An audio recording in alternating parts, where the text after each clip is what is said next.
Hello everyone and welcome to week 3 of the Titan Immortal League. As always, my name is Tokibi, and also as always joining me is Quax. And how are you doing this fine evening? I'm doing pretty good, Toki. Obviously, we've casted with each other for, 3 days in a row now? Obviously, Yep. yesterday we had a couple of technical difficulties with the Cyto Combine, but last time that we actually had a series together, we got to cast one of these teams that was in the AML over at Aegis, and that was Stasis Gaming Resurgence, Toki, as I'm sure you and I both remember, got the reverse sweep in the 2-1 up against their opponents in Khan, and are 2-0 in their group over there, though having what it seems to be a little bit less success over here in the Titan Immortal League, sitting at 0-1 currently. So it's only one series, but already taking their first loss of the regular season, whereas they are undefeated in their other league against the Akuma Twinblades, who are 1-0. So two teams we're familiar with. Another one is a very familiar and prominent org and around the Diamond to Masters space. So I'm expecting a pretty big banger. Yeah, I am too. And I mean, especially you mentioned the Stasis Gaming, how we cast them on Tuesday. Super entertaining team to watch, especially has them in the top lane. I mean, the plays we can expect coming out of these players is going to be absolutely monumental. It's going to be absolutely insane. This is going to be a great game to watch. And I mean, Akuma Twinblades, they're the ones that are currently up in this group. So if that's what Stasis Gaming could bring, just imagine what Akuma is going to be able to do here. But we are in a draft already got the first pick and not lost from Light, but Akuma Twinblades going to be locking in the Yunara. So going to be first pick ADC there, but on the opposite side, we see the kind of usual opening. We've seen it in Worlds. We've seen it kind of everywhere. Just slap the Wukong. Can't go wrong with the monkey. Yep, obviously Wukong been one of the most popular champions in the jungle throughout the entire year. You mentioned Worlds and how, much of a mainstay it is over there. As we will get word on you about what that second pick is, folks, as that is just completely dark for us. But yeah, Wukong, I'm really interested to see how this character does post 6, simply because there are so many different ways I think you can go, and that's really when the champion is active. So we're expecting Megs to be pretty null until then, as the champion isn't great until he gets that Cyclone. But after that, I really want to see him step on the gas, if you will. Yeah, I think that'll make it a lot. That'll be really entertaining to watch. And I mean, like you said, Wukong, super fun to play. It seems they are pairing with an Orianna. We do have some technical issues happening right now in the back, so we'll let you know what the picks are as we find out ourselves. But so far, pretty standard picks there. So it is going to be the Orianna paired with the Wukong. So kind of as expected, super strong combo. We've seen it at every level of play. It just works. I think that's the best way to describe it. Yeah, absolutely. I also think that Orianna and Wukong do work together as like a ball delivery system. But I think with Ori, the rule of thumb that I have in my head is that you need to have more than one, right? You can't just be having one source of engage to follow up with the shockwave on. I think you really want to get a secondary engager kind of under your belt. So kind of curious to see what that is going to be. But yeah, as it looks like the picks are just completely and totally bugged. Yeah, unfortunate, but we have seen a couple of the others. So it is going to be an Aatrox going for Stasis Gaming Resurgence. I mean, that one especially is going to be near and dear to my heart because of the way Hazem has been able to play it in that previous series on Tuesday. That Aatrox especially just was able to pull 3-4 players to the top lane and still always leave up in trades, even in that clean 1v1. So it's going to be a lot of fun to see that Aatrox coming through there. Yeah. All right, so we finished draft, but we don't know what 8 of the champions really are. We have the draft open on the client side, so we could access those characters, but we don't want to mess kind of with the production. So we are actually going to go to a break, and we are just going to wait for spec delay, and then you'll get our live reaction to all of the other champions being picked up by these comps. So we're gonna send it over, and we apologize on the technical difficulties to you guys, and we will be back with everything ready to go.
All right, and we are back with game number 1 between Akuma, Twinblades, and Stasis Gaming Resurgence and Quacks.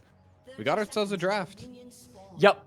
You guys can see on your screen, and that is pretty accurate right there. So we got Sion, Diana, Silas, Yunara, Janna, and then for Stasis Gaming, we've got Aatrox, Wukong, Orianna, Kaisa, and Alistar. And before we went to break, Toki, one of the things that we did say was we wanted to see more ball deliverers than Wukong for the Orianna, and I think they accomplished that. I will say, I think the Alistar is a really good source for the Orianna to use in these team fights, and I think Kaisa pairs with the comp perfectly as just going for this dive, engage, and, you know, in the Aatrox's case, reset comp. So looking forward to seeing what they are capable of. As like we said, this is a team we saw a couple of days ago.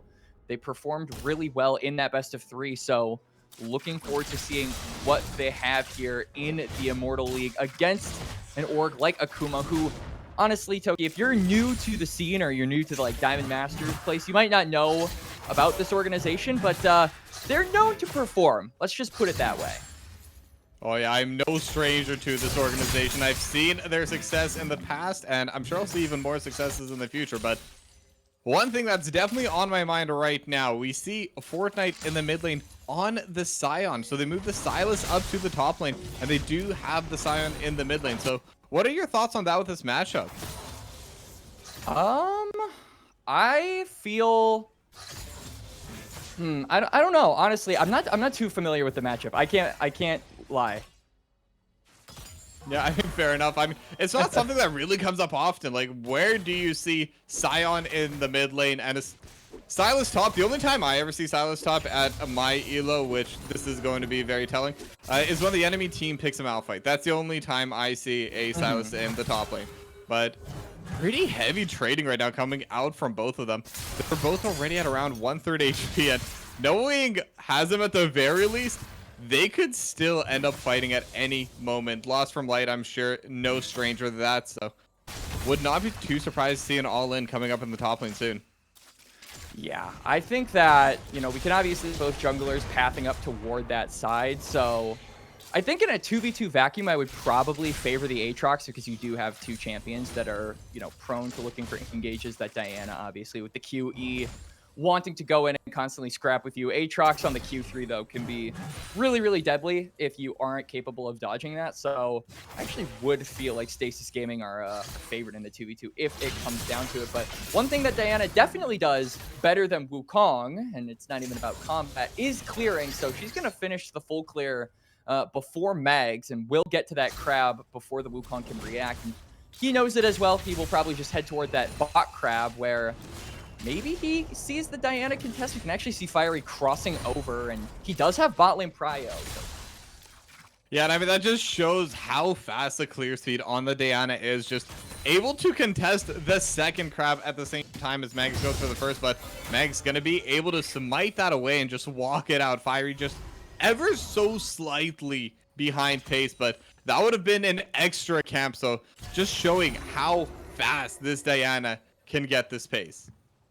Yeah, Diana, really, really good, I think, at accelerating herself in the clear, and particularly getting to that first item. She is one of the faster clearers in the game. That's why it's getting, you know, nerfed next patch, but I think in terms of combat, can be a little bit lacking sometimes, so I think that Fiery has to be very peculiar and picky about which skirmishes he actually wants to take, as there are a good number of fighters on SGR side. Oh, it has them.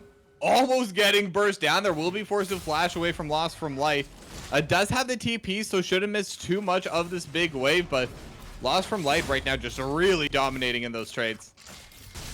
Yeah, and I mean, this is the beauty of Silas. Really, really strong on level 3, so he is going to be bullying out the flash from Hazem. He maintains his own, which I think is interesting. I'm actually kind of surprised he didn't go for a flash after that, but it does mean that he can continue his entourage of aggression, especially now with Fiery actually going to be going for the Wolves, and then Gromp, so we'll be pathing toward the top side, and looking at the wave in top, Hazem will also have to push it, so maybe there will be an angle in about a minute.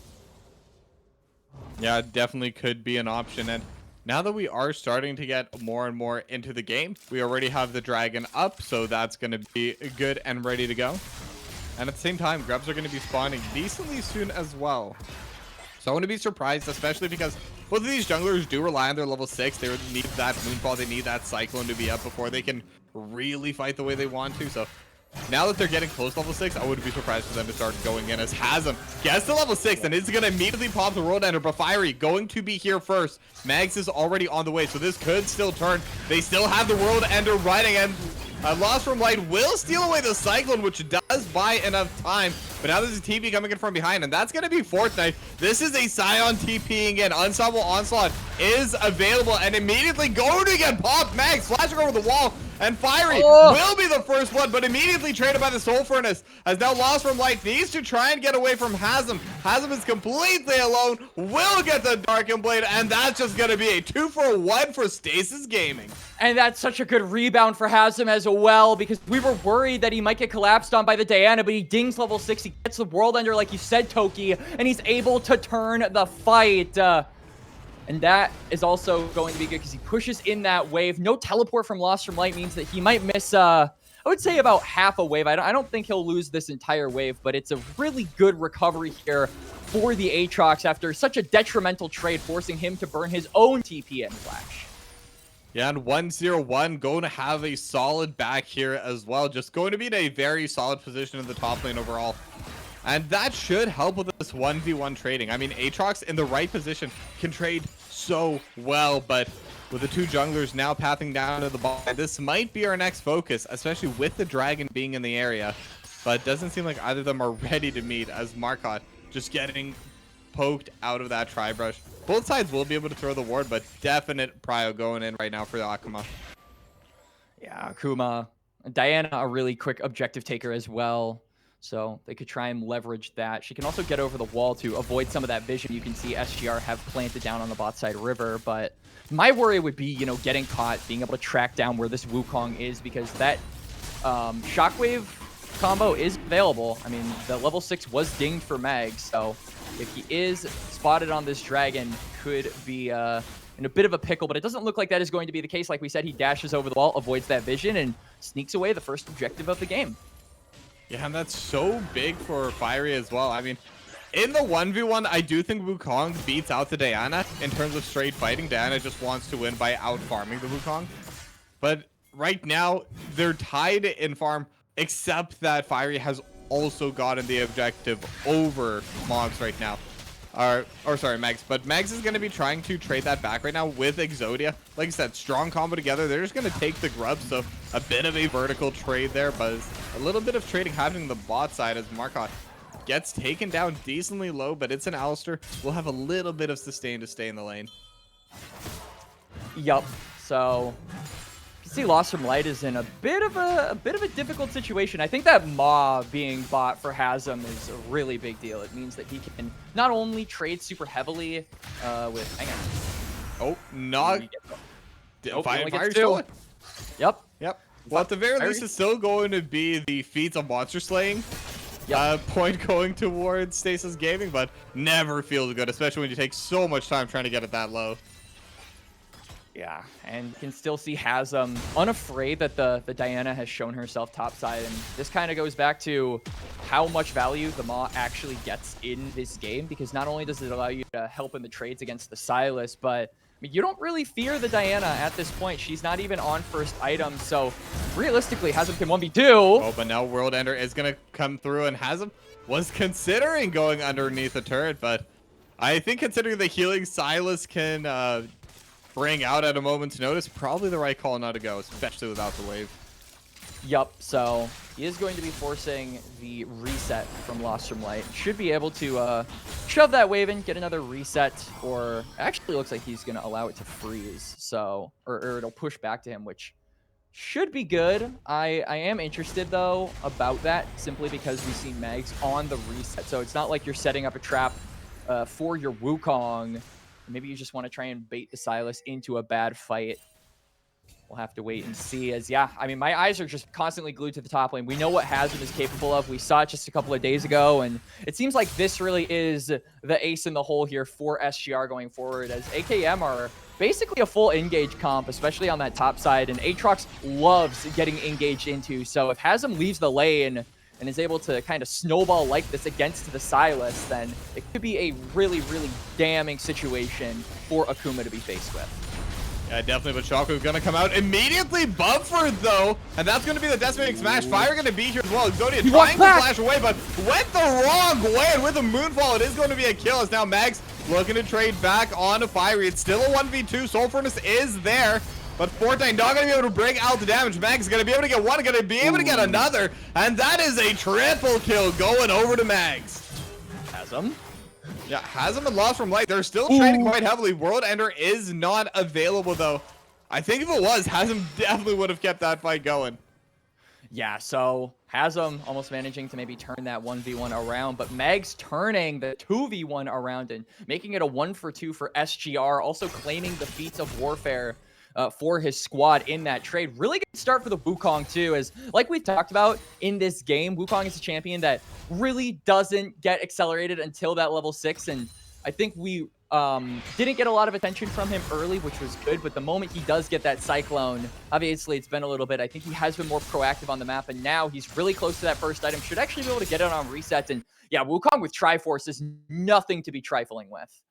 Yeah, definitely not, but Hazem is going to be TPing up here over to the top lane. Lost from life. It immediately got popped the World Ender, actually, and they're both going to trade it back and forth, but with the flash coming through from Lost from Light, he will be able to keep his life, but still, another heavy trade favoring out for Hazem.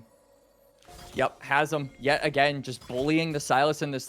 I'm really surprised they haven't actually gone for a lane swap yet. I feel like Fortnite would not be nearly as much in a hole if he were facing off against the Aatrox, and I think Sylas would actually be able to look for some trades into the Orianna. So I'm really surprised they haven't gone for any kind of a swap yet, or even on the bot lane, right? Getting you know, Radagon maybe ahead on this Yunara, as we haven't heard a bunch from the bot lane, but he's at 10 CS per minute. So yeah, but now another Shockwave going to be coming through. Meg's looking for more, and even without the Cyclone, they're going to be able to get the kill. Now, Fortnite in zombie mode will be able to get a lot of damage on him. Mags will not be able to get the trade back. So another successful gang, and Mags 4-1-0 on this Wukong. This is going to be a very scary monkey. Yeah, so Mags really strong at the current moment. I'm getting a little bit worried for this backline. I mean, we're seeing Radagon CS really well here in the bot lane. I think that Bobby and Marcotte have been pretty neutralized in this lane. Hang on, Mags. Yeah, Mags looking for the play. It's going to go forward, and they're flashing forward. Headbutt pulverized. And now the Monsoon does buy a little bit of space, but Bobby with a killer instinct immediately going to be able to get to the back line, as now they're trying to hit on to Radagon, but Bobby will survive with the barrier. But in the meanwhile, the dragon is still going to get stolen away. Fiery able to get Exodia and the dragon to get out. So close trade overall.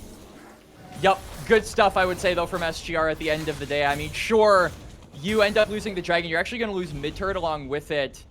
I do think, though, that shutting down Radagon on this Yunara is an important task, and they managed to accomplish it. My biggest worry, though, is that one grub. We're seeing that the Hullbreaker has been acquired here by Fortnite on the Scion, and we're probably just going to be seeing the classic, you know, Baus style of gameplay, just split pushing, constantly looking to be a nuisance in the side lane. And I do think that there are a lack of actual side lane presence characters on SGR. Sure, you have Exodia and you have Hazem, who are more than happy to take up some of the waves being pushed in by this Scion, but they don't have the greatest wave clear ever, and they don't really have much kill threat on the Scion either to think about. Yeah, maybe later on the Kais is going to be able to bring it through, but for now, Radagon, definitely the one that's dealing with damage, just flashing forward, going to be able to take down one, and Radagon still looking to chase onto Bobby. Bobby's trying to get away, but the slow is going to land. One more auto, and just a clean double kill out of nowhere. Radagon going to be taking home a lot of cash with that.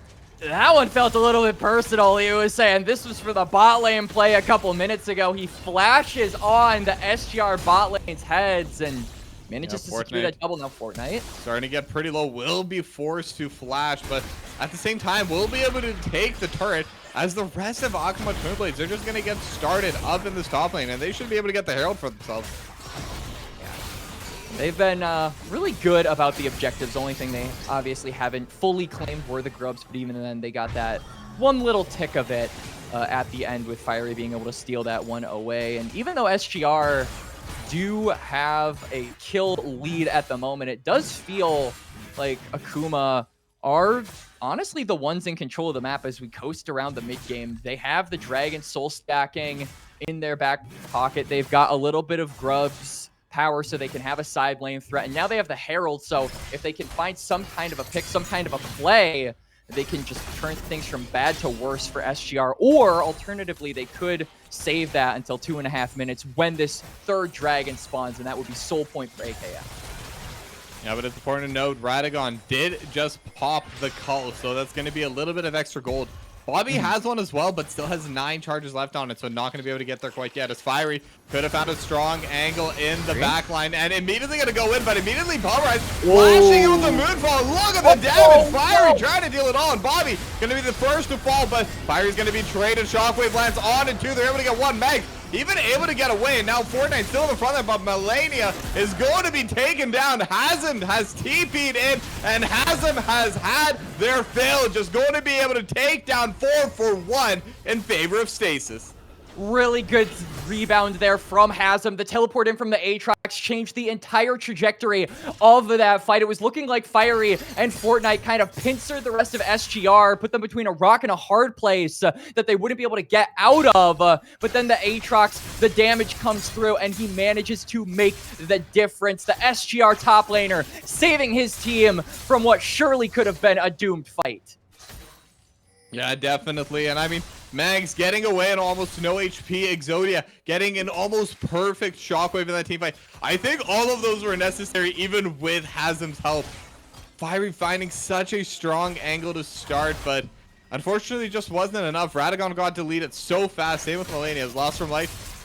Just going to be annoying towards Market. I don't think they're going to be going in, but Pulverize is going to be there and actually will force the flash from Market. The threat of Radagon just too much for them. Yeah, now Fiery may be in trouble. But yeah, looking for Exodia. Will have the Moonfall and will dash forward as well as the Lunar Rush. And Shockwave's going to go back, and Exodia outplays in the 1v1 and gonna get that solo. Open out, lost from light, flashing forward. Will get dodged away. Exodia finds so much time. The Shockwave not gonna be there. Perfect ball placement. Exodia gets the double. And Exodia outplays the mid laner for Akuma. He outplays the jungler for Akuma. The fancy footwork of the robot. Orianna learning how to become human and watching too much Footloose potentially, as those dance moves were enough to just demolish the Akuma mid jungle. Now Dragon up, 2 members from Akuma down, and this should be SGR's attempt at stopping that soul stacking. Yeah, and they have themselves a solid gold lead now as well. 3k gold up. They're gonna prevent the third dragon, and with those last couple plays, the last team fight, Exodia kind of just getting 2 kills on the top lane. They've done more than just turn this game back into an even state. They have turned this into their favor, maybe. And it seems like now all of the top side members of SGR have really come online. We talked about Hazem's ability to get accelerated in the kind of the early game in that laning phase, and then Mags picking up that really crucial double kill in the mid lane, turning around that 1v2 just a few minutes later. And now Exodia 3-2-4 on the Orianna, coasting at around 2 items. This is what we saw SGR play through a couple days ago. Now to the top side. Fortnite just all alone. Will be trying to get away with the unstoppable onslaught, but another kill going over to the Monkey King. Yeah, Fortnite, I think, just pressing up a little too far there. Didn't have any vision, really, of the SGR members, and so gets caught out. It's more gold over to the top side. 7 now for Mags on the Monkey King.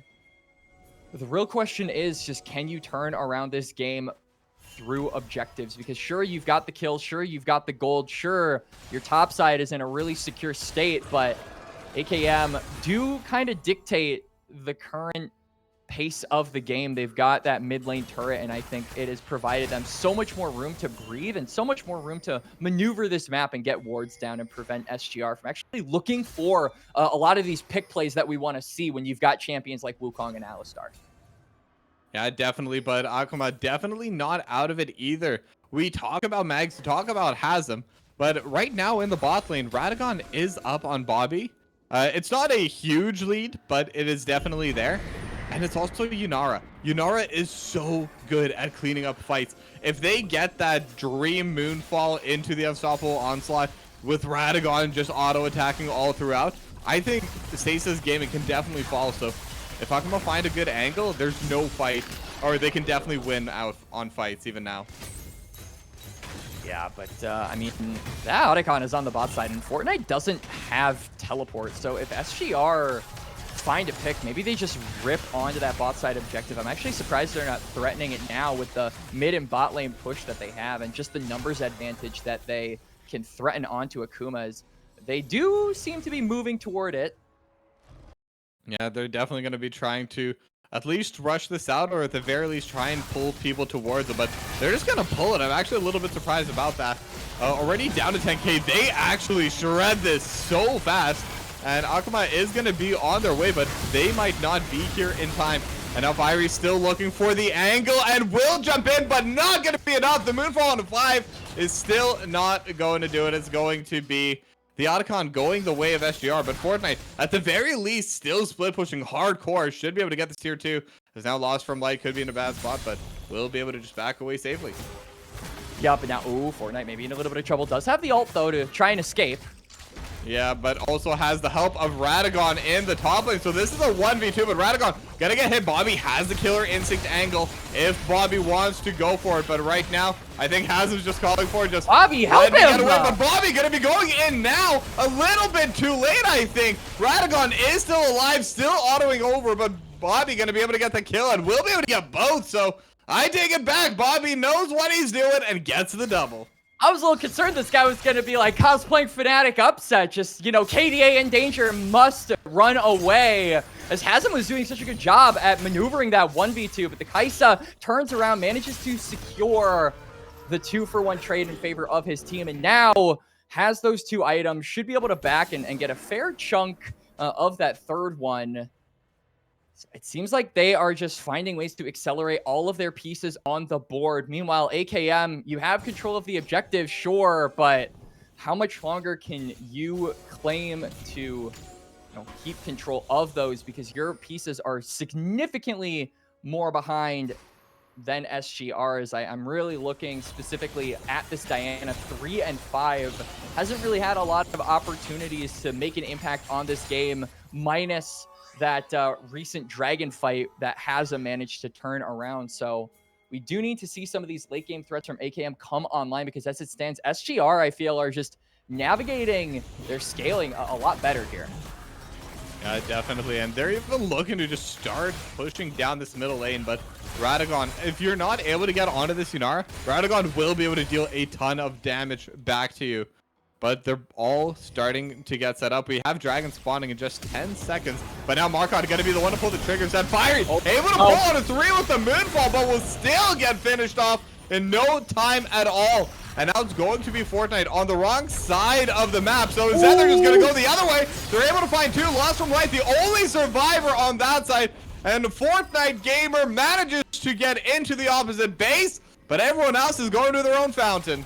Yep, Fortnite across the map saying, all right, team, what happened to my team? As, yeah, he was forced to run away. Really good re-engage there, though, by Mags with the Cyclone. It felt like it was just going to be, you know, Fiery maybe stepping up a little too far, not really being able to deliver the damage on that ultimate, and then you call it a day. Maybe you manage to pick up the Scion, but the Scion is the only one that lives. Everyone else dies, and it's because Mags faked them out with the Cyclone on the other side and managed to give his team an opening to look for more blood, and more blood they shall spill. 7-21 in kills. Dragons tied up, and AKM, they lose their biggest head start that they had gained at the start of this game. And it's also going to get pretty scary. I mean, Ocean Drakes, it's nice to have one at the start of lane if it's the first dragon. It gives you a little bit more sustain. But if they're able to get all 4, taking the soul aside, that is so much healing. And especially when you have frontliners like the Aatrox, the Wukong, the Alistar, you even have the shielding coming in from the Orianna. You can make that extra regen last forever, but they're actually going to pull the Baron, and since Bobby was auto tag on the ward, they are going to be aware that this has been started on the side of Akuma. They have the blue trinket as well, and it's starting to get down pretty low. Fiery will need to go in soon, but Fortnite's the one in the front line already, starting to whack a mole a little bit, and it looks like they just want to start trading for it entirely. 2k HP left, but it's going to get stolen. Fiery's going to be the one to get it, but what about the fight after? So far, it is just going to be the 1-for-2 Radagon getting chased down as Mag's still looking for loss from Light. They're trying to get something back on the side of Stasis Gaming, but so far they're just not finding the angle. And with the extra peel that Melania is able to bring out, they will eventually finish off Radagon, but there's now a fight going on the other side. Markon starting to get pretty low, no longer has the unbreakable will, lost from life, looking for more, but with the rest of Stasis Gaming arriving, needs to back off. They have the Baron empowered minions. They're going to be able to mount some kind of a defense. They can stall out SGR. It's 10 seconds until Fiery comes up. So I think they can get the turret, but getting the inhibitor might be a little bit of a risk too much. Because they are going to go for it. It's actually not a risk at all. Fortnite and Fiery respawn right as it goes down, so they should be able to just exfiltrate this play. And I feel like SGR have to silently be a little bit disappointed in that as Haslam gets his back recall, but yeah, we'll just be fine. Because honestly, if SGR get that Baron, I feel like the game is just over there and they are able to call it, but they still get the inhib. It's still good. They still get, 3 out of the 5 members of Akuma and are in firm control of this match, but easily could have ended that game had they claimed the objective. AKM, though, getting a bit of a lifeline. Let's see what they can do with it. Yeah, and you were talking about Fiery needing to make some plays, hasn't really been able to show up. That steal on its own, and I think even whoever was the one to call that shot, I'm not sure if that was Fortnite or if that was Fiery, but when the Baron is that low and you can one-shot it, it was so smart of them to just go for it. They're super behind in fights as it is. That was probably their best bet at making sure that even if the fight went south, they would still be in it. And they're still going to be able to get some push over in this middle lane. So they could still get something more out of this Baron. Yeah, we'll have to see what that entails, though, as it feels like Haslam is preventing Fortnite from really being able to do anything. But we can also see Fiery is roaming up. World Ender is available, though, so I don't actually know if they even win this 1v2. Yeah, we've seen this in the past. Haslam trying to get this 1v2, landing every single one of those Darkin Blades, get those crits, but Haslam's gonna get pulled back in with the moonfall and will get shut down. But now the team fight really starting to break out in earnest. Bobby on the back line looking for Radagon, but Radagon able to trade it back. Markon in the unbreakable will looking for it, but Bobby gonna get him a decimating smash to the back line. There's gonna be a shutdown going the way of Fortnite. Is now Antonio getting run down by Lost from Life. Will be able to get it as they're going golden. Now Max does have the GA, but it's starting to look pretty scary for him. The GA is going to be popped. Markon, the last cow alive. Would you like some beef? Would you like some monkey? They're just going to take it all. And Akuma get themselves a clean ace, and they still have the Baron buff. They do lose too. The Baron buff, like you said, is still active, but they can't actually use the most of it as Fortnite is going to be the only one pushing on that top side, and he doesn't have a lot of time to actually play around as Haslam is up in 10 seconds. They have to play base defense, though, Toki. It's a good fight won, but they aren't really able to extend their advantage with it any further than just the kill gold that they receive, and to their credit, that is a lot. Yeah, I mean, the gold has swung almost fully back to even. Akuma's really not behind at all at this point, and with the dragon spawning in just 12 seconds, they'll should be able to get first move there. They already have this vision line set up. If they win one more fight, they're definitely back in this. And I mean, they're doing it without Mags. This is a 4v5, basically. They have to be sweating bullets because I think they understand the severity of losing the next fight, Toki. They're actually I don't think they're going to go for it. I don't think they have time. Maybe they can look for kills on the back end. Yeah. Markon in space. Haslam is there as well. Has the flank, but maybe Haslam has too much of a flank. and will be alone in the front line, but surviving so well with the Dark Blades. Now Bobby jumping into the back line, looking for Fiery, and Fiery still trying to fight back as Millennium will go down as well. Bobby is going to be the other trade back as Mag still in the front line, no longer has a GA. Radagon just free hitting this entire fight. Double kill for Fiery so far, has him trying to get away, and they don't have the vision to chase on that side, but Lost from Light will go golden again as Radagon will clean up onto Exodia, and Marcon's going to be going down again. It's another 4-for-1 team fight in favor of Akuma. Akuma, they only lose their support, and they've got the teleports. You can see they're pushing on the bot side. Fiery is delaying the back from Hazem, but eventually he will be able to get back to the base. It's another big fight for Akuma, and now they get themselves in control of this game. Maybe they could take an inhibitor, but it really feels like the unsung hero of these fights has been Radagon. You were saying it best, Toki. He was free hitting. He has scaled. This Yunara is demolishing SGR, and they just can't buy the distance to get on top of this guy. Yeah, definitely not. Now the gold lead is in favor of Akuma. The third Drake also went to them. So if they just get one more dragon, they're going to be the ones with the soul. And Baron's also going to be spawning in just 30 seconds. Unfortunately, they weren't able to get the inhib in the bot lane, so they're not going to have that passive pressure. They're not going to have that extra little bit of threat going the way of Stasis Gaming. But with the way these teamfights have been going, with the damage that Radagon and Fire have been able to put out, I think they could be feeling pretty confident in any teamfight. Yeah, honestly, I feel like these last couple of fights have given Akuma the formula to win this game, and all it's really going to take is recreating it one more time, protect Radagon, buy him some heal, and make sure that this Yunara can free hit. Those have been the keys to success, and now the Baron might be the final key that unlocks game number 1. It has been started. It's burning pretty fast, Toki. Yeah, but they are just going to chase him off. They've got the TP out of Hazem, and I think Akuma is just going to be happy with that. Removing that tool is so big for them.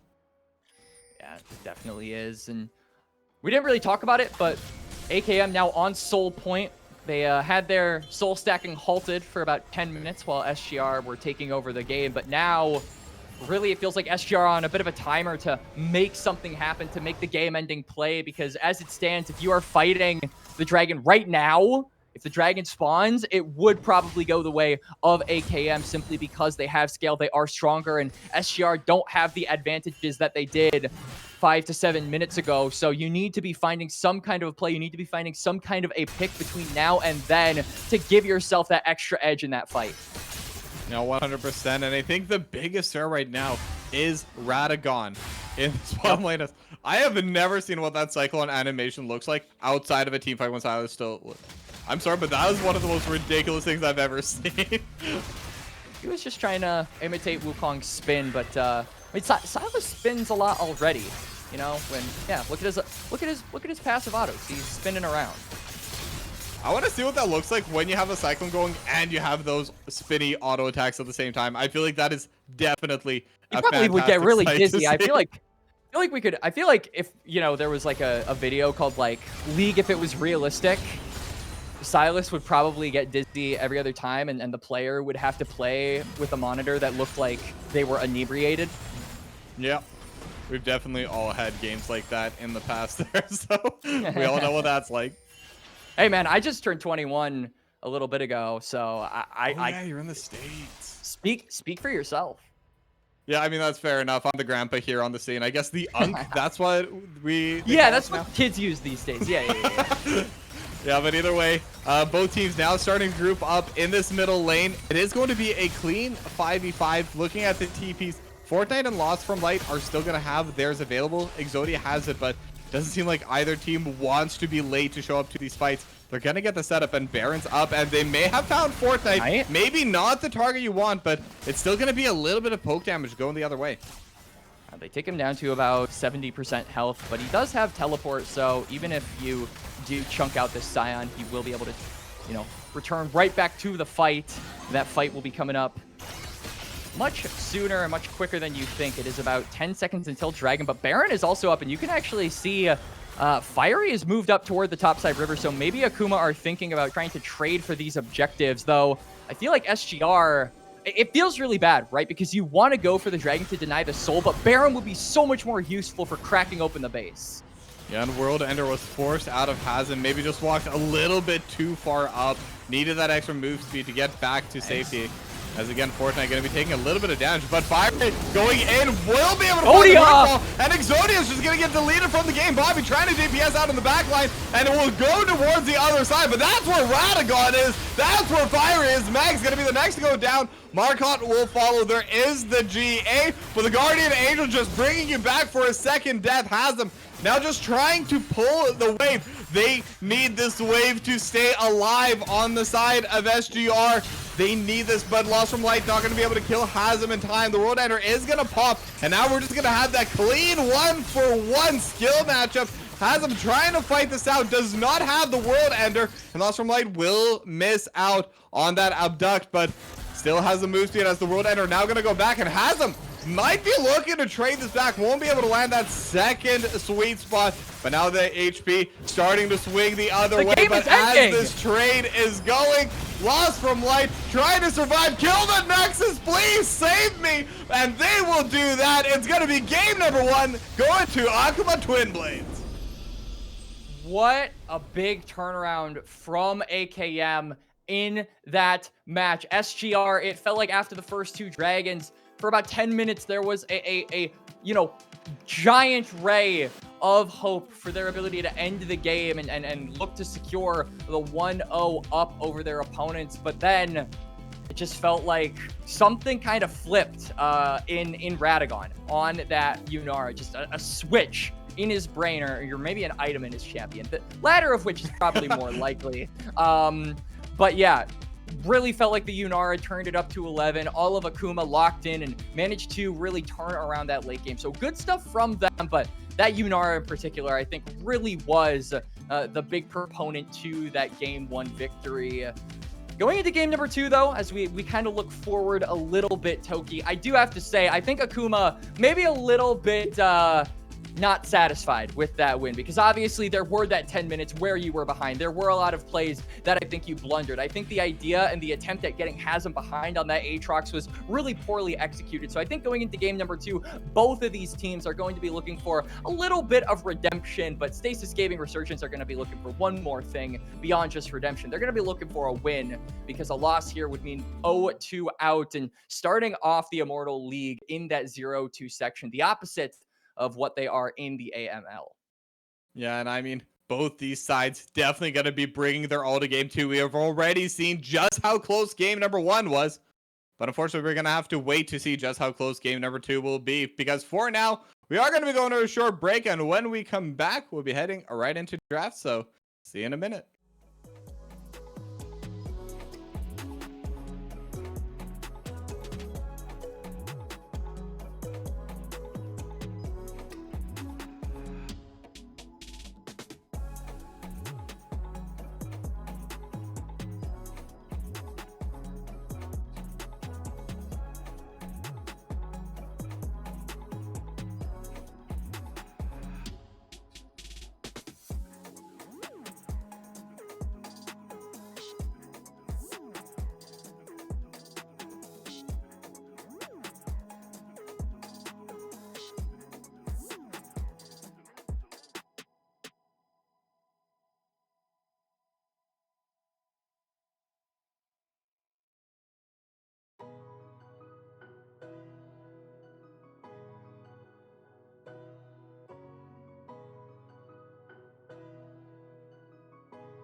Hello and welcome back, everyone. It is time for game number 2 between Akuma Twinblades and Stasis Gaming Resurgence, and they both have elected to stay on their own sides.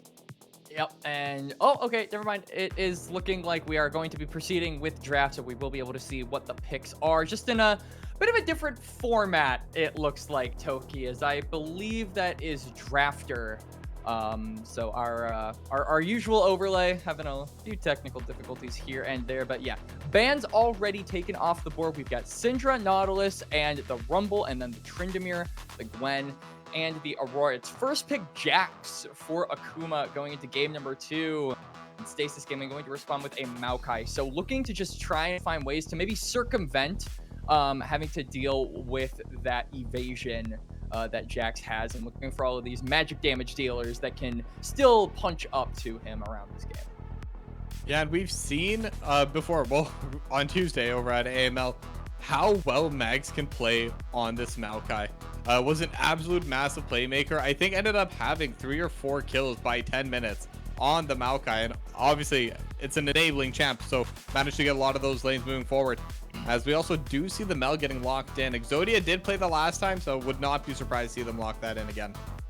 Yeah, neither would I. I think, though, that Akuma, it's interesting that they actually go for the Cho'Gath, because Jax, that leads me to believe it is probably going to be a Jax jungle, and I'm not really sure. I feel like revealing that flex pick this early on was the correct move here for Akuma. I think it takes away from maybe having some of those trickery bans onto Stasis Gaming Resurgence on the second phase of draft, but nonetheless, they're probably going to reveal where that Jax is, unless this Cho'Gath goes in like the mid lane or something like that. But they will go Smolder as well, giving over Radagon. Yet another scaling AD carry. Like we said in game number 1, really was, I think, the big key to success with his Yunara in that first match, getting to 3 items and then really taking over from there. Obviously, it's not about items for Smolder, it is about stacks. So they're just going to try and side lane him as much as humanly possible. And that leads me to believe maybe we'll see some kind of swappage come around here, Toki.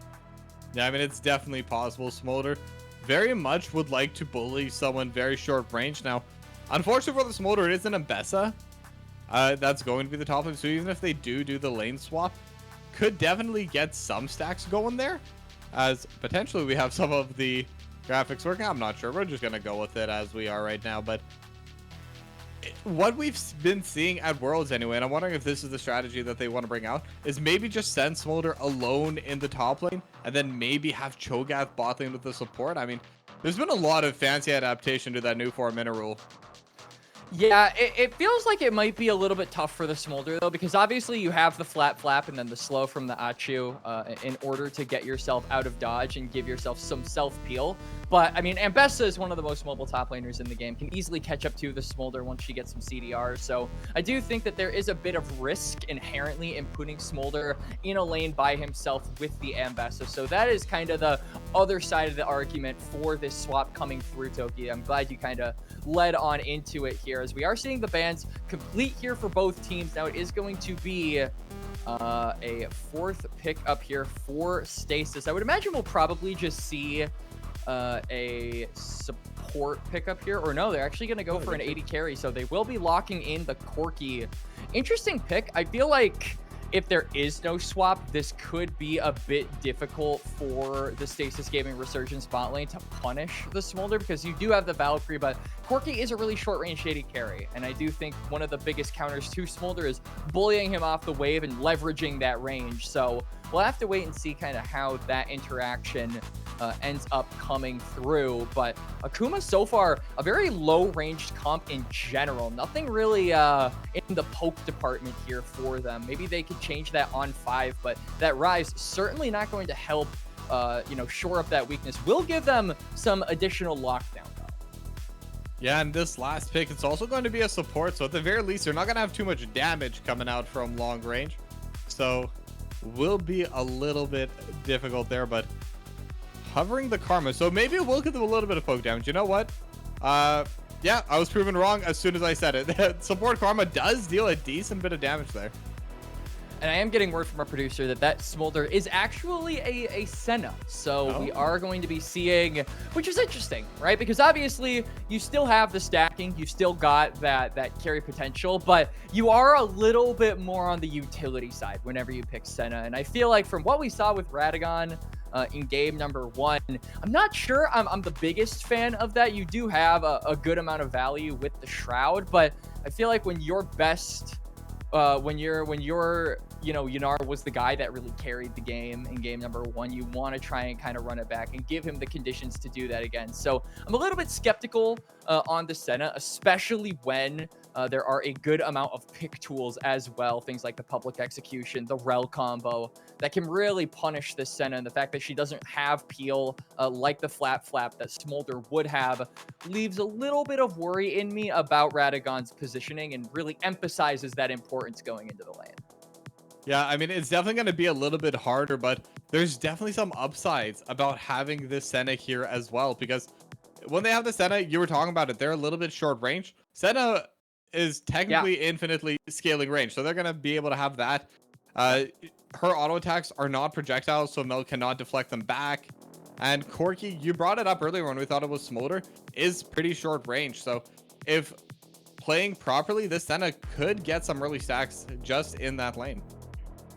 Yeah, so I think that this actually, I'm glad that you mentioned that, because I definitely agree with you that it gives them some form of range. I feel like, yeah, the Senna is probably going to have to be the big win con here. They have a lot of win cons, though. I think Jax can really get going in this game if he is given the right tools early, especially in the jungle. I think that some of the laning phase woes of Jax can easily be circumvented by just not having him interact with some of these fighters on the Stasis gaming side. So curious to see how he navigates the early game as this pick that has been kind of a sleeper OP one, in my opinion, Toki. But on the other side for SGR, they've got a lot of carries as well, but I do think it's going to have to come down to this Mel, right? You've got the range, you've got a lot of peel, and your team has a lot of damage. So there are a lot of ways where you can really take over the game. Again, it's the same thing with Senna. It's all about that positioning, and I think, whichever quote-unquote sniper has the high ground, metaphorically, of course, as there isn't, really terrain leverage in League of Legends, will come out on top in a lot of these fights. Yeah, and we'll see exactly who's going to be able to take the Obi-Wan strategy straight to a victory. So before we do see that, we are going to go to a short break, but when we come back, we'll be right on the rift, so don't go anywhere. We'll be back soon. Pushing like a mosh pit, ice dripping, think I'm hot shit in a yellow bucket with the mop stick. I've been jugging jams like wholesale, everything must go sell. Hitting bitches with the oh well, need 100 million on the low scale. On my worst night, I'm the best nigga, wouldn't mess with you, couldn't cap to him. Homie spotted me like 700, brought 1100 right back to him. If I can't do it, then it ain't real. I just make dollars, I don't make deals. I've been going hard in the paint, still blowing kush clouds till I can't feel like. Ride with me if you ride with me, you can slide with me if you feel like. 550 on the 5 sticky, come get high with me, that's a deal, right? Ride with me if you ride with me, you can slide with me if you feel like. 550 on the 5 sticky, come get high with me, that's a deal, right? That's a deal, right? That's a bet, right? That's a bet, right? That's a deal, right? That's a deal, right? That's a bet, right? That's a deal, right? That's a deal, right? That's a bet, right? That's a deal, right? That's a deal, right?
And we are here on the Rift with game number 2 between AKM and SGR. So AKM wanting to get this 2-0, want to get us wrapped up quickly, but SGR gonna try and get the reverse sweep for themselves so they don't end up going 0-2.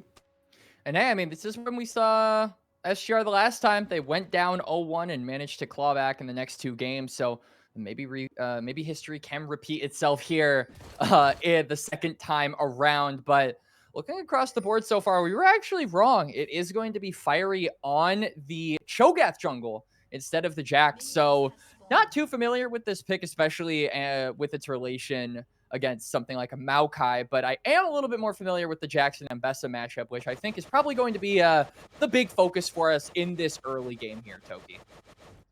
So now that's a matchup I'm not super familiar with. So in this 1v1, okay, this is my assumption. Let me know where I'm right. Let me know where I'm wrong. All right. I feel like Mbessa will probably be very strong early, but kind of like Jax or Necton, eventually there's just a turning point where Mbessa can no longer play.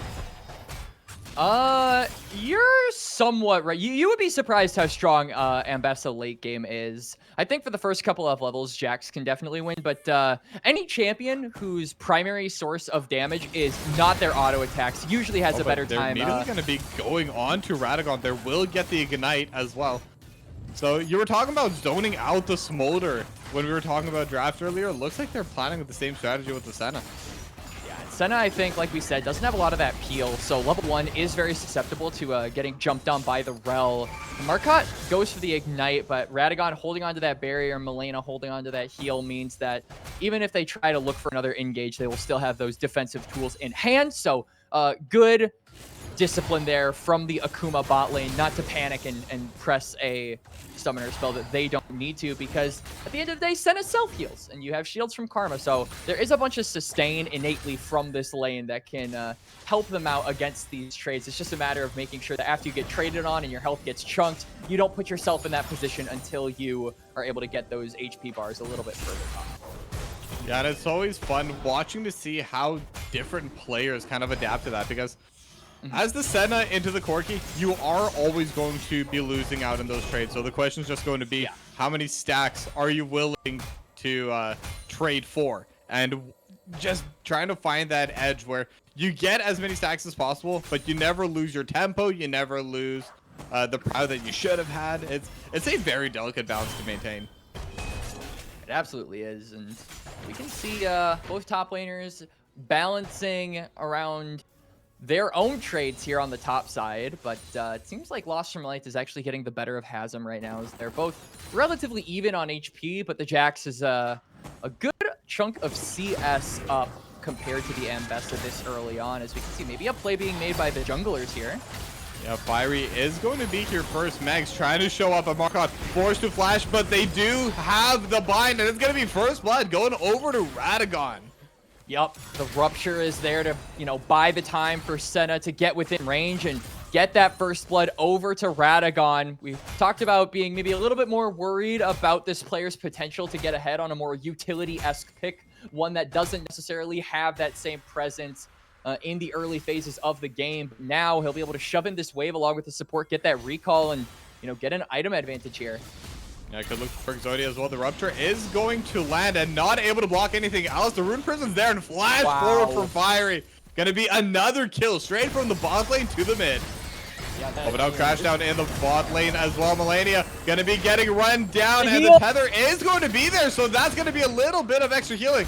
And now Bobby's starting to get a little bit low, and with the Inspire coming through, Radagon still feeling pretty healthy to trade, but perfect Shattering Strike breaking the shield. Bobby in a very bad spot will be forced to use that barrier as well, but somehow nobody going down. I think they just took maybe a little too long to shove in that wave. Marcotte managed to get back to lane and look for that engage, and now I think Radagon and Milena are kind of forced to stay here. Hex Flash. Well, Marcotte still wants to make the play. Shattering Strike not going to land. The Inspire does, though, and they have the root, so it's just going to be Marcotte going down, and Bobby, nowhere really to go, no flash, just going to get auto-attacked down by Forte. Good save there by Fortnite as well. I mean, Fiery is also crossing over the jungle, so he'll be able to, prevent some of those minions from going to waste, and also maybe prevent Exodia from getting some turret damage. Wouldn't probably be able to get a play anyway, but still gonna maintain that tower's health. Really good stuff here from Akuma so far, and I think the biggest beneficiary by a country mile, Toki, has to be Radagon. 2-0-1.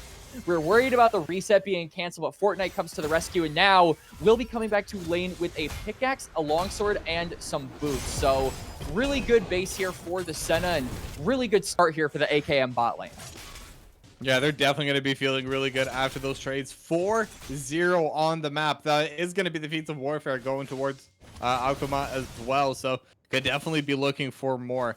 But now the real question is going to be, because can they transition that into an objective? Can they transition that into a dragon? Because Senna still doesn't deal that much damage early on. Is definitely one of the weaker ADCs in terms of just flat DPS. But Fire's in the bot lane, so they could be looking for another play. Yeah, Fiery, though, has not reset, so probably wants to, get some items under his Take a belt. lot of damage. You got Master at Arms, and they're going to be able to block the public execution. Flash for flash. Hasm's going to be alive, but is really starting to get worked up in this top lane. Yeah, that refillable pot, unironically, coming in clutch there for the Ambessa. Now maybe he wants to take the fight over to Lost of Light, but both of these top laners. Yeah, Lost of Light is going to be looking for it. Will be able to get the stun, but Hasm with that grass prog going to be able to survive. And I think Lost from Light was ready to trade that, but yeah, just barely miscalculated. But at the very least, they will get Dragon on the bot side. Yeah, shield there, I think, coming in clutch there for the Ambessa. So manages to keep themselves alive, gets themselves a solo kill with the help of the tower, and SGR, like you said, claiming the first objective on the map. Grub's coming up in about 40 seconds here, and you can see that Fiery is on the top side. Mags has level 6, but Exodia with the reset here, and also no TP, leads me to believe that if SGR do want to actually contest this objective, they would be basically walking in blind, so they don't want to do that. Yeah, Nature's Grasp going to be coming down to the bot lane, as it looks like Melania just going to be let out to dry. Bobby going to be able to secure the first kill of the game for themselves. Bobby getting his first of the game on the Corki. Will maybe get some opportunities to fight back against this Senna, because like we said earlier, fell behind a little bit because of Radagon getting those early first couple of kills. But I mean, Bobby as well getting that kill, plus the CS difference that he actually has in the bot lane, means that the gold between the two isn't really that large, Toki. So they're actually at somewhat even footing so far in this game.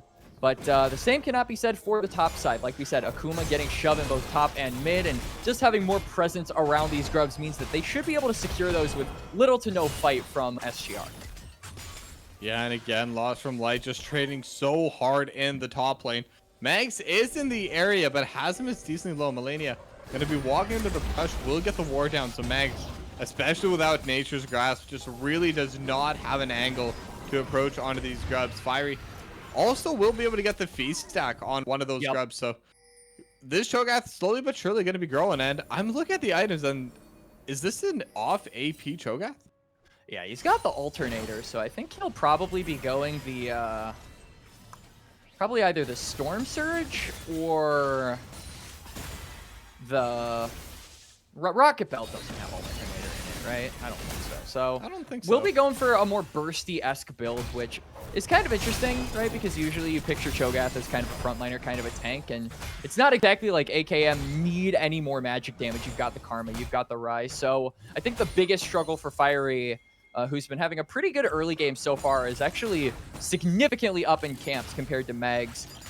His biggest struggle is going to be finding that agency in these late game fights, kind of a role to have, because you're not tanky, you do a lot of damage, but you don't really have mobility to get onto that backline. Cho'Gath, a very immobile carry. Yeah, with the Focus Resolve going to be able to land on to Markot, and especially with the last Embrace, should just be going down here. Fiery gonna get the feast for another stack and another kill going the way of AKM, and the flash forced out of Bobby as well with the Rupture. Yeah, good Rupture placement there from Fiery, and now they're kind of looping around the Corki, maybe looking for a dive, but the wave is still a good distance away from crashing, and you can also see that Mags is in the area, so I think looking for that may come with its inherent risks, especially with Markot, running back to the lane. We saw this before, overplaying your hand on the bot side, and SGR almost managed to claw themselves back after that 2-0 lead, or that 1-0 kill for Radagon that ended up turning into a 2-0 kill. So they're not going to do the same thing. They're just going to back on off. Still, though, good stuff from AKM. Finding a pick, looking for plays, and taking some space along with it. Yeah, and we're seeing some pretty big items starting to come on board for AKM. Static Shiv going to be finished for Radagon. The ROA going to be finished for Fortnite as well. So two very hard stackers, and now has them. And Lost from Light, they're fighting pretty hardcore. Grandmaster at Arms was burned, but looks like Lost from Light doesn't want to try trading underneath the tower this time. Yeah, so, you know, fool me once, shame on you. Fool me twice, shame on me. And Lost from Light, he's playing Jax, so he already has a good amount of shame. He doesn't want to add on to that. As we'll take that back, like you said. Dragging up in a little bit less than a minute. You can see it is going to be the Chemtech Drake. And I don't believe Fortnite will actually... No, he will. He'll have his ultimate up at that time. I think so far Fortnite has had some really creative Realm Warp angles. So interested to see if he'll use that ultimate to get any kind of flank onto SGR or any kind of positioning advantage over them ahead of this objective. But the biggest advantage they have by far, and you kind of mentioned it with the grubs earlier, Toki, was having that feast plus the smite. Makes it really hard for you to actually secure these objectives against the Cho'Gath. And so SGR, I think, are going to have to look for a fight first before thinking about contesting the objective, because if it comes down to a 50-50, you're never winning that. Yeah, and I gotta say, I love how Hazem and Lost from Light, they will just brawl until they're both 300 HP, reset, and the second they see each other again, it's as if it never happened. They just brawl right back down, and that's just kind of how this lane's been playing out. These two just do not like sitting at full HP. It gives, like, you know, sibling energy. You have fights with your sibling, but you never take it too far, right? This might go too far in the box. Rupture gonna land onto Mags. Will flash away, but the Dawning Embrace is going to be there. Just needs one more hit, and the Dawning Shadow over top will get the kill. As now Bobby Valkyrie's away. Exodia looking for the Golden Eclipse. Gonna be able to get one. Gonna flash forward, get another one. As now Fiery starting at pretty low. Triple kill in the meanwhile for Exodia, but Markot gonna get finished off by Fortnite. Exodia and Bobby are both alive, but the Rough Morph is going to be there. And Fortnite just gonna use a little bit of the razzle dazzle, get it right back into the bot lane. But looks like Fortnite's still in the mood to fight, or at the very least does not see a way out of this. So Bobby going to Valkyrie 4, just needs to deal a little bit more damage, but at the same time, one burst from Fortnite could turn this around. A big one's gonna land, and that's gonna be it. Meanwhile, our siblings in the top lane, Lost from Light and Hazem, still trading back and forth, but Hazem just gonna be able to clean this one up, and it's 2-0 on the Mbessa. And SGR turning this game around in the, you know, span of about a minute. Hazem gets a solo kill. I think Exodia having a huge Golden Eclipse to turn that bot side fight, and they will be delayed on it a little bit, but better late than never. They will secure themselves the second dragon of the game. So contrary to game number 1, it will actually be SGR in control of that bot side objective. The question kind of becomes, can they hold on to it from here on out? As we saw after the second dragon, the team with none of those really managed to turn the dial up. And right now, looking at the gold, we are completely tied up. But Fiery in a bad spot. Mags is there, Hazem's there, and will be able to get it with the Twisted Advance. And looks like they're just going to give the kill over to Hazem, but might be a little bit risky. Nice Shattering Strike over the wall to ensure that Hazem's able to pick that one up. Yeah, Fiery just a little too far up, I think. Looking for that invade, but just doing it a bit too late will mean that he gets caught out, and really no play possible for AKM on the bot side. If Radagon and Milena were still as ahead as they were in the first few minutes of this game, maybe they can look for a dive onto Bobby, but I mean, now this Corki has Triforce, is a good, it's actually a pretty decent amount of tanky, and also it's just pretty strong, right? Has the barrier, so they won't be able to accomplish that. No objective spawning for a while, though, means that we'll be entering a bit of a lull state for now, Toki.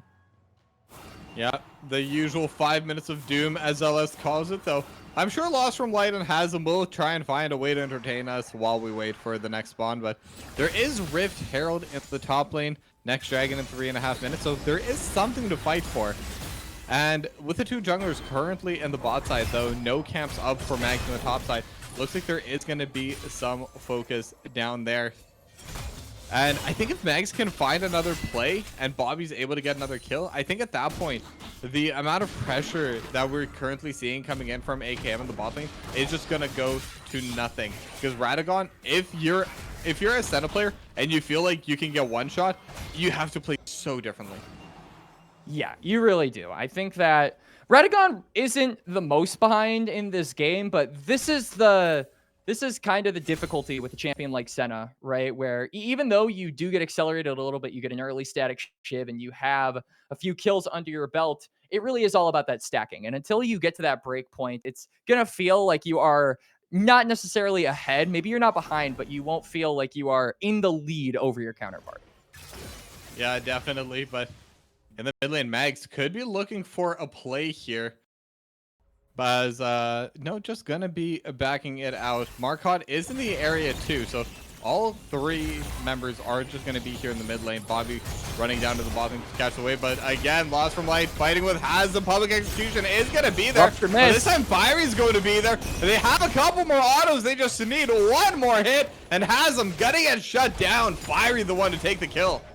Fiery actually doing a lot of damage now that he has that rocket belt. So big pickup there for the Cho'Gath. Didn't have the feast available, so won't be able to add another stack to his collection, but still more than happy to pick up that gold, and also gives Lost from Light time to push up that wave, maybe threaten this tower, and actually will at the very least bait out a teleport. Oh god. Run! Yep, Lost from Light, no HP, no mana, needs to try and get out. There is a tier 1 there. Run! And will just get caught out. The Radiant Volley going to be able to get that kill, and because of that, Fiery actually has to get off of this Rift Herald, though. Looks like Fiery hasn't fully given up yet. Yep, so Fiery wants to go for that, really wants that stack, but honestly, just in no position to really take that, as the bot lane from SGR is roamed on up, whereas you can see both Milena and Radagon are still just chunking away in their own lane. Will probably allow them to get that turret with those grubs added on to that, already pretty high damage from the Senna. So they will be able to trade back on the Herald at least, and it will free up the Senna to stack in some of these other lanes, which should accelerate that scaling advantage further. So I like what AKM are doing here. It's a bit slower of pace than what we saw from game number 1, but I still feel like their win conditions are in a good spot, that once Ryze, gets that 2-item breakpoint, once Senna gets around 80 to 90 stacks, and once Cho'Gath gets a few more. Lost from Light might be going for just an all-in here. Public execution is going to be caught out. Dawning Shadow gives a little bit of shielding, but I don't think Lost from Light, not going to be able to get the range for the Leap Strike, but still taking has him down decently low, and this is a 0-3-1 Jax that's feeling this confident. Absolutely. I love to see that from Lost from Light. I feel like this is a champion that not only is really strong in the 1v1, but also needs to have that confidence, right? Because you are going to be kind of on split push duty for a majority of this game. You're going to be looking to, grab threats from SGR and give the rest of your team possibly a numbers advantage going into a lot of these fights, which seems like both of these teams are about to do. 10 seconds until the dragon spawns, and you can see both of these teams really posturing because they want this Drake. In the case of SGR, this would be sole point. Yeah, they really, really, really want to have this for themselves, but public execution not going to be up for Hazem at the start of this fight. Yeah. Grandmaster at Arms won't be either, but public execution definitely much more of a playmaking tool, so them not having that available is going to be very rough.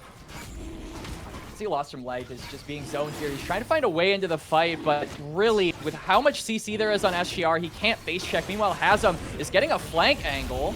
Yeah, perfect backline. Nathan Gascoigne coming through, and now they're going to fight. Hazem on the backline, looking for Radagon. Radagon forced to flash away. They're trying to peel. Has Lost from Light trying to dive the enemy backline, but Exodia going to be able to get that kill first. Marcotte starting to get super low, but is kiting backwards. Will be able to dodge away, as Hazem and Fortnite are both going to get traded back. It's still 2-4-2 total, but Radagon now free hitting, has the range, but the Golden Eclipse, it has already been used, sorry, but Radagon going to be able to take down Marcotte, and with the junglers dead on Mags, it's just going to be a free dragon going the way of AKM, but they're looking for even more.